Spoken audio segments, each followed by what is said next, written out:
Alhamdulillah ini sudah selesai saya perbaiki dan saya akan mencoba melakukan tes ya kawan-kawan. Ini saya sudah colokkan, saya tekan tombolnya dan normal ya kawan-kawan. Alhamdulillah mantap. Dan ini saya coba memasak nasi, proses memasak nasi dan prosesnya berjalan dengan baik ya seperti sedia kala.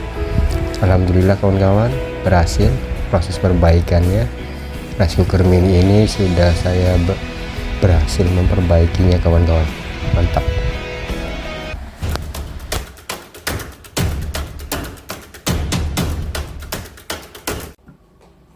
Assalamualaikum warahmatullahi wabarakatuh. Jumpa kembali dengan Agus Yusanto Channel. Semoga kawan-kawan dan kita semua dalam keadaan baik-baik saja kabarnya. Kita langsung saja kawan-kawan, pada kesempatan video kali ini mencoba memperbaiki rice cooker mini ya. Saya coba colokkan ke listrik. Ini kerusakannya, tombol tidak bisa dipencet sama sekali, error ya kawan-kawan, tidak bisa buat masak nasi dan lain sebagainya. Ini saya sudah colokkan, kondisinya seperti ini, tidak bisa dipencet sama sekali kawan-kawan, tidak ada pergerakan ya, tidak pindah ke mode nasi dan error kawan-kawan. Dan saya sudah matikan dan saya akan coba membongkarnya kawan-kawan. Ini biasanya kerusakan ini adalah kemasukan air kawan-kawan. Jadi komponen di dalamnya terkena air lembab, jadi membuat error ya di dalamnya. Ini ada baut ya, di bawahnya ada dua kawan-kawan, kita buka saja pakai obeng plus ya atau obeng kembang. Kita lepas dua baut itu. Jadi kalau mau mencuci rice cooker mini ini diusahakan airnya tidak masuk ke sela-sela atau di bawah lubang bautnya kawan-kawan ya. Usahakan kering, tidak ada air yang masuk kawan-kawan, karena akan seperti ini menyebabkan error. Setelah dilepas semua bautnya,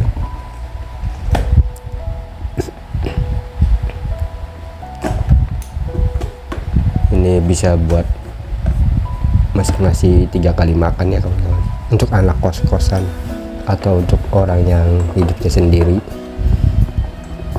sendirian seperti saya ini.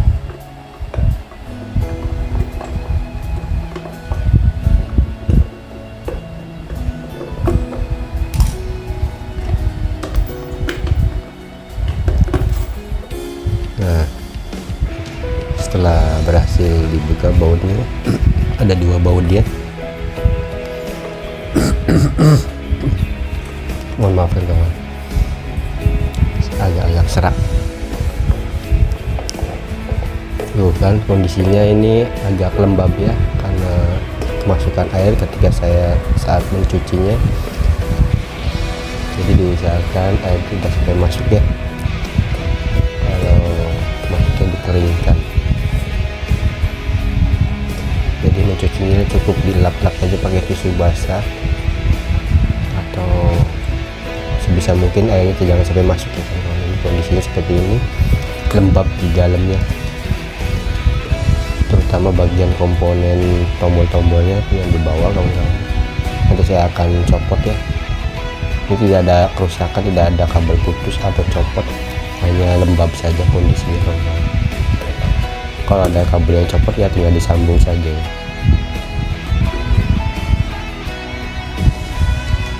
Nah, kemudian saya akan mencopot tutupnya, mudah sekali.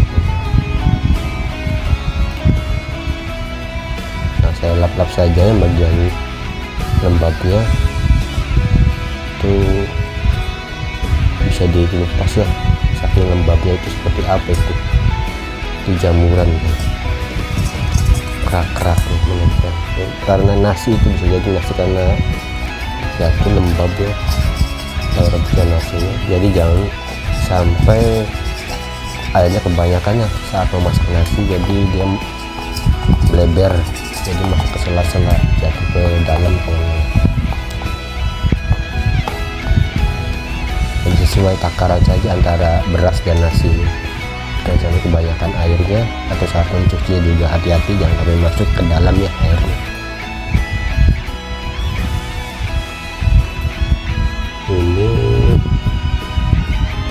langsung saya cek semua apakah ada yang putus kabelnya, apakah ada yang karatan atau bagaimana. Dilihat saja semuanya kawan-kawan. Isinya sih dalamnya semuanya seperti ini aja kawan-kawan. Dan saya akan mencopot bagian tombol-tombolnya. Ada 2 baut.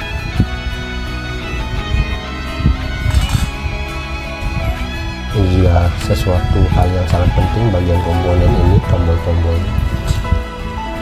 Saya lihat bagian bawahnya yang terutama ya. Dan benar saja kawan-kawan, kondisinya lembab ya. Jadi saya akan coba mengeringkan nih kawan-kawan. Bisa dengan air dryer atau dengan heat gun semprotan penghangat atau semprotan panas ya yang ada di rumah kawan-kawan. Bisa juga dengan hair dryer atau cukup diangin-angin saja asalkan sampai keringnya. Jadi lebih efektif pakai heat gun maksudnya, atau hair dryer ya. Jadi hembusan anginnya jadi hangat ya, panas sampai benar-benar kering ya. Ini karena lembab ya kawan. Biasanya ketika saya melakukan ini, error pada komponen elektronik akan kembali normal ya.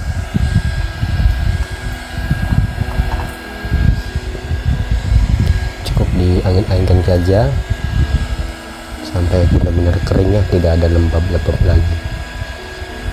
Jadi ini karena kemasukan air, walaupun kemasukannya sedikit setiap hari kan jadinya semakin lembab ya kondisi di dalamnya, terkena komponen-komponen, jadi tombol-tombolnya error kawan. Ya kita keringkan bagian komponen yang lain, terutama colokan kabel listriknya juga yang menempel pada pancinya juga. Sudah dipastikan kering ya kawan-kawan. Kita pastikan lagi, kita lap-lap pakai tisu atau pakai lap, kain lap sampai benar-benar kering bagian dalamnya semua.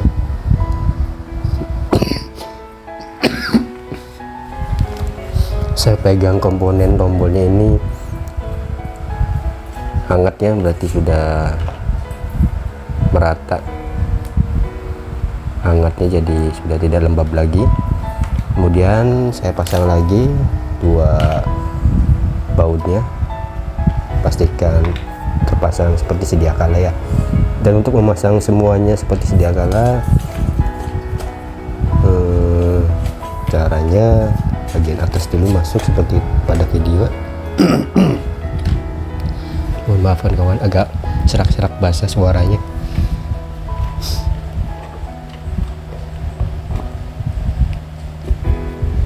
Kita paskan saja, mudah sekali cara memasangnya. Kita luruskan saja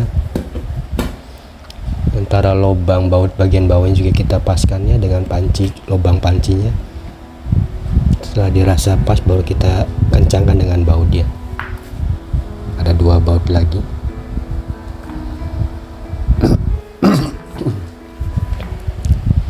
Nah, sudah dipastikan terpasang dengan baik dan benar seperti sedia kala, langsung saya coba tes kembali apakah sudah berhasil. Semoga saja berhasil ya kawan-kawan.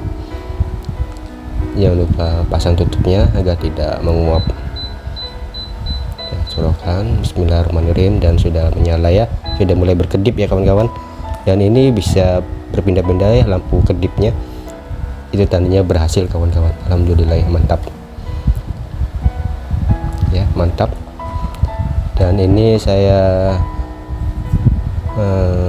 memberitahu ya kepada kawan-kawan semuanya, air bisa masuk dari sela bagian lubang bawah baut ini, kan bolong ya kawan-kawan ya. Jadi saat mencuci usahakan hati-hati, jangan sampai air masuk cuciannya ke dalam bawah ini, bawah lubang bawahnya ya, itu bisa masuk, nanti merusak bagian dalamnya. Kalau dibiarkan terlalu lama itu akan sudah wassalam ya, menyebabkan tombol error. Juga bagian atas juga bisa masuk di sela-selanya ya. Mencucinya hati-hati saja kawan-kawan.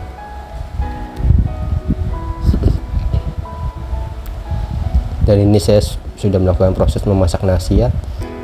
Biasanya memasak nasi dengan 3 gelas atau sehari 3 kali makan itu sendirian cuman 30 menit atau 15 menit ya. Biasanya kalau saya 15 menit 20 menitan kawan-kawan. Jadi kalau sudah matang ya segera dicabut ya, kalau tidak mau menghangatkan supaya tidak terjadi gosong. Tandanya sudah tidak ada suara mendidih airnya, itu berarti sudah matang. Kalau memanaskan, tombolnya dipindahkan ke mode panas ya, terus panas, atau kalau tidak mau dipanaskan ya dicabut saja colokannya agar tidak gosong kawan-kawan ya, begitu.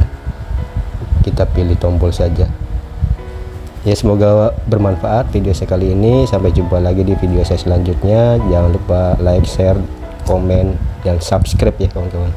Salam sukses selalu untuk kita semua. Tetap jaga kesehatan dan bahagia selalu.